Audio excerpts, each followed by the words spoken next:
Russia is burning, and this time it's everywhere at once. Ukrainian strikes just lit up the Elektrodetal plant in Bryansk, sparking a massive fire. In Belgorod, blackout caused drones slammed a power plant, leaving the city without light or water. In Tuapse, explosions and gunfire shook the port as Ukrainian drone bullets struck again. And while Russia reels from these heats, the bigger truth is clear: Putin has no tanks left. His war machine is collapsing before the world's eyes. Welcome to Ukraine Today. I'm Zaroslava Kolesnikova, and in this episode we dive into the chaos consuming Russia, the strikes shaking the Kremlin, and the victories pushing Ukraine closer to triumph. Stay tuned. Ukrainian strike ignites massive fire at Russia's Elektrodetal plant in Bryansk region. A powerful series of explosions rocked the Russian city of Karachiv in the Bryansk region overnight on September 29, followed by a massive fire at the Elektrodetal plant, one of the Russia's key defense-linked enterprises. According to the Ukrainian General Staff, the strike was part of a wider campaign to reduce the combat capabilities of the Russian occupation army. On September 29th, units of the missile forces and artillery of the armed forces of Ukraine, in cooperation with other components of the defense forces, launched 4 precision strikes on JSC Karachevsky plant Elektrodetal in the Bryansk region of the Russian Federation. The strike range exceeded 240 kilometers.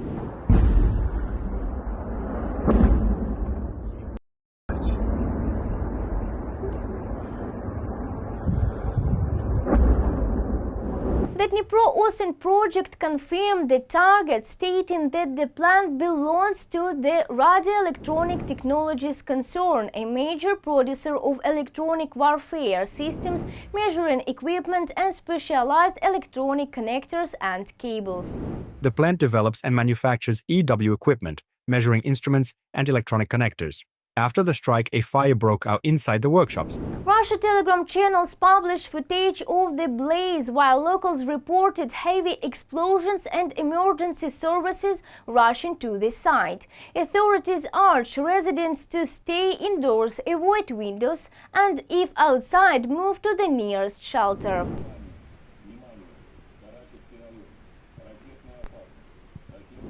The plant itself has long been described by Russian state media as leading developer and manufacturer of rectangular electrical connectors for military and industrial use.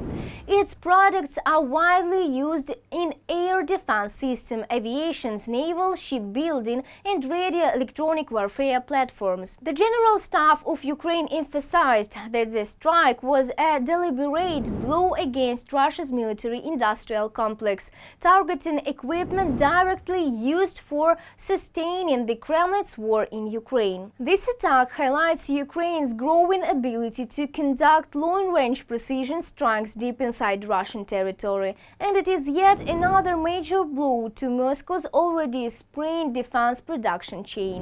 Blackout in Belgorod, drones strike Russian power plant, city left without electricity and water. On the evening of September 28, powerful explosions shook the Russian city of Belgorod, leaving large parts of the region in darkness after a suspected drone strike on a local combined head of power plant.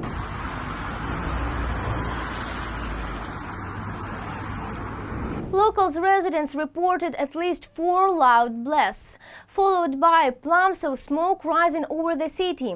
Soon after, entire districts were plugged into blackout. Electricity was cut off across Belgorod, and with it, the water supply collapsed.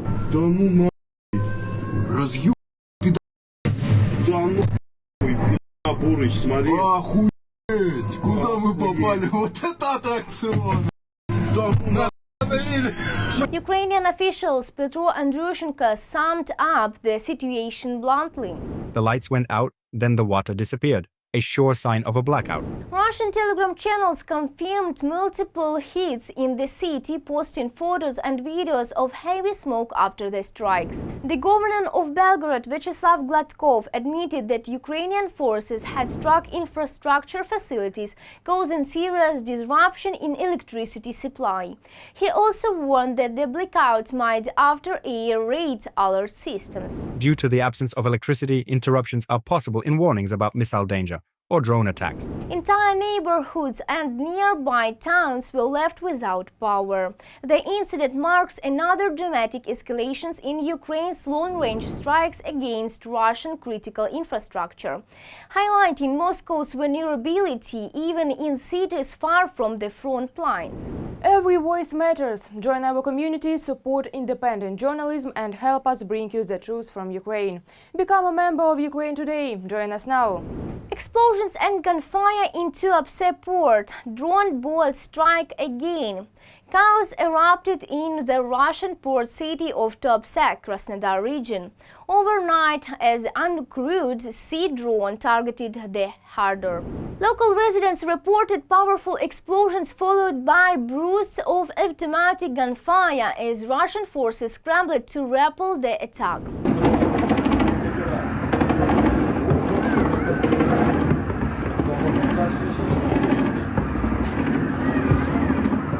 Regional authorities confirmed the threat of drone bombs in the port area and urged civilians to stay away.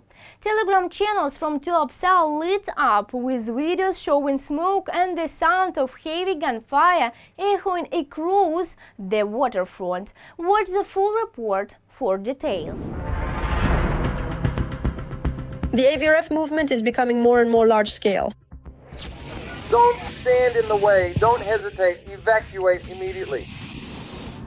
Just in the past few days, drones have attacked several Russian ports at once. In particular, they struck the Black Sea Fleet in Novorossiysk, according to Russian media reports.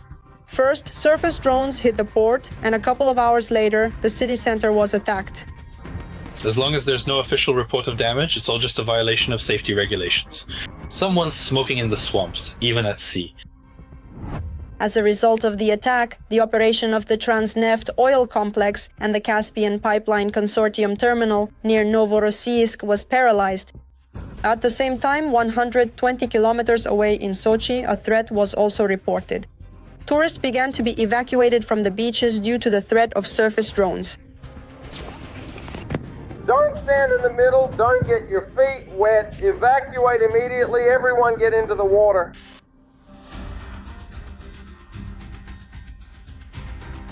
The commotion was met at the port of Tuapse.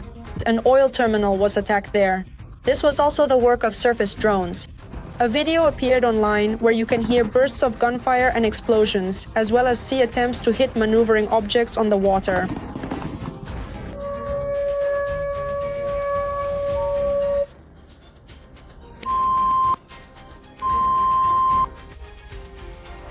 The drone approaches the pier and strikes despite being fired upon, apparently by automatic cannons and machine guns, judging by the splashes around the drone.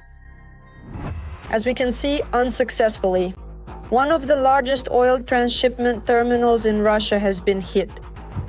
This step is quite logical, quite expected after the strikes on oil refineries and the destruction of installations vital to these plants.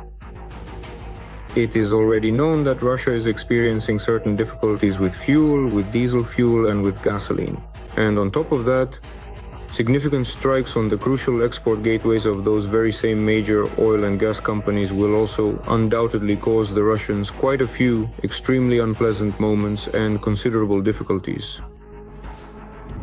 The transshipment points in Tuapse and Novorossiysk together could export 2 million barrels of crude oil daily. This means that even a single day of shutdown results in huge losses for the Russians. The regime finds itself in a very difficult situation from an economic standpoint. It is highly dependent on exports, specifically the export of fossil fuels, lubricants, and oil products.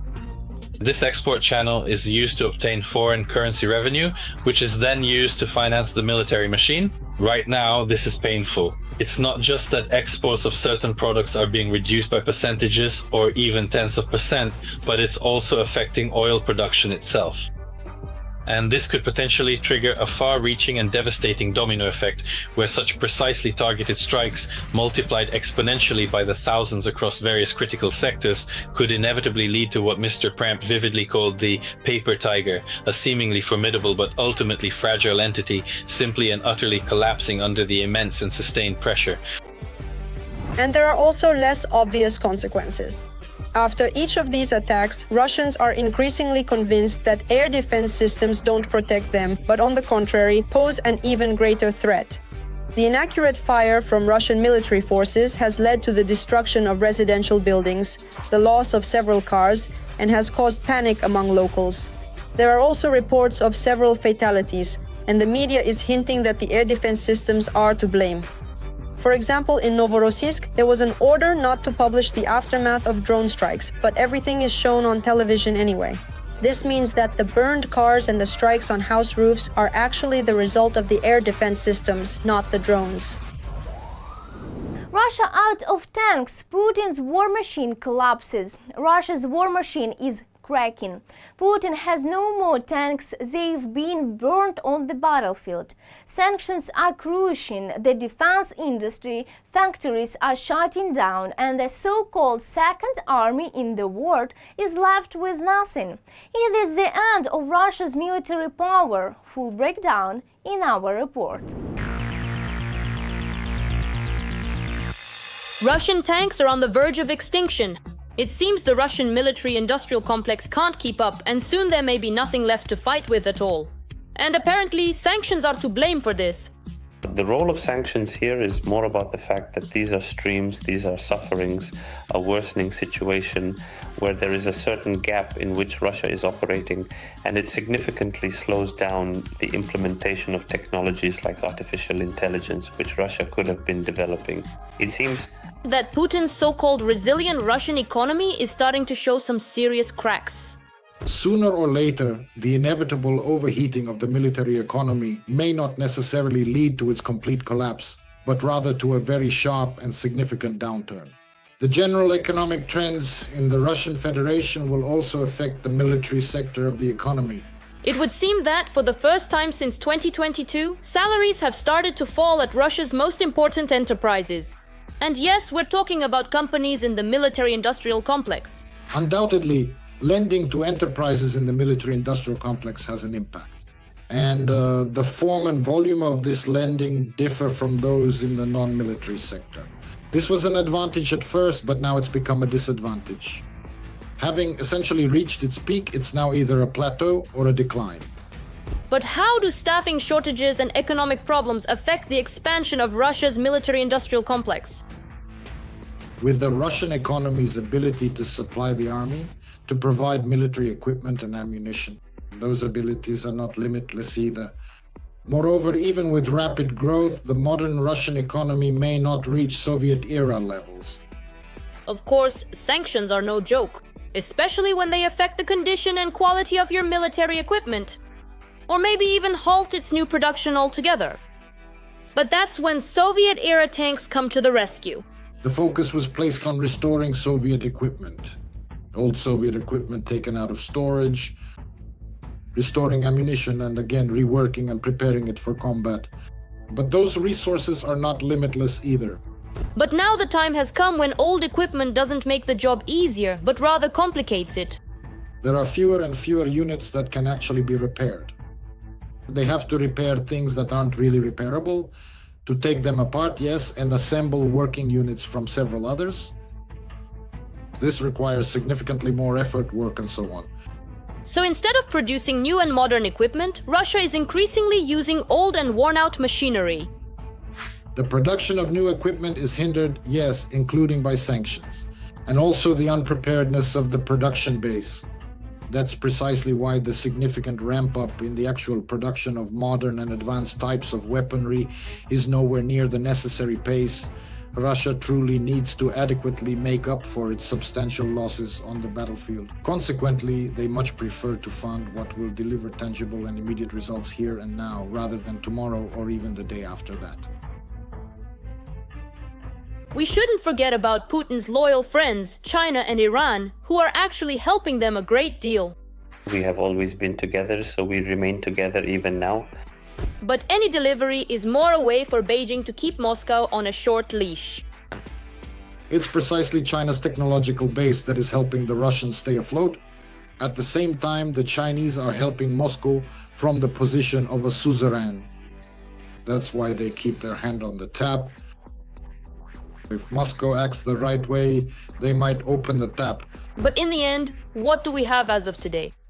It is known that in 2024, Russia's military industry reached the limits of its capabilities. But what are Russia's prospects now? There might very well be a so-called significant plateau, meaning that they have effectively reached their absolute maximum output capacity, and consequently they simply cannot grow any further beyond this point. However, they can certainly avoid any potential decline through carefully implemented administrative measures and strategic management. The only question is, how long will the Kremlin be able to maintain this level? And could it turn out that an unexpected blow will come not from the front, but from within? Corruption in Russia is our ally. The more the high-ranking generals and the powerful icebreakers, who are integral components of the vast Russian military-industrial complex, persistently engage in illicit activities and systematic corruption, the significantly diminished their prospects become for maintaining their strategic position and influence on this crucial plateau. At present, their widespread pilfering and misappropriation of resources are quite extensive, and regrettably, their insatiable appetites for further illicit gains and unchecked expansion continue to escalate with each passing year. But of course, sanctions are only a small part of what can help Ukraine defend itself against the Russian Federation. Nevertheless, an important factor is also the increase in Ukrainian military production. You can't just believe that sanctions will decide everything. In the same way, we need to develop power within our own ranks, which is what we're doing, and respond to strikes with strikes. This is one of the ways. Sanctions are just an alternative to weapons, but not a replacement for weapons. That's all for today on Ukraine Today. If you want the truth louder than Kremlin lies, like, comment and subscribe. And if you're ready to do more, become a sponsor and join our fight on the front line of information. Your support helps us reveal war crimes, track Russia's collapse and keep Ukrainians' voice strong. Stay informed, stay strong and stay with Ukraine.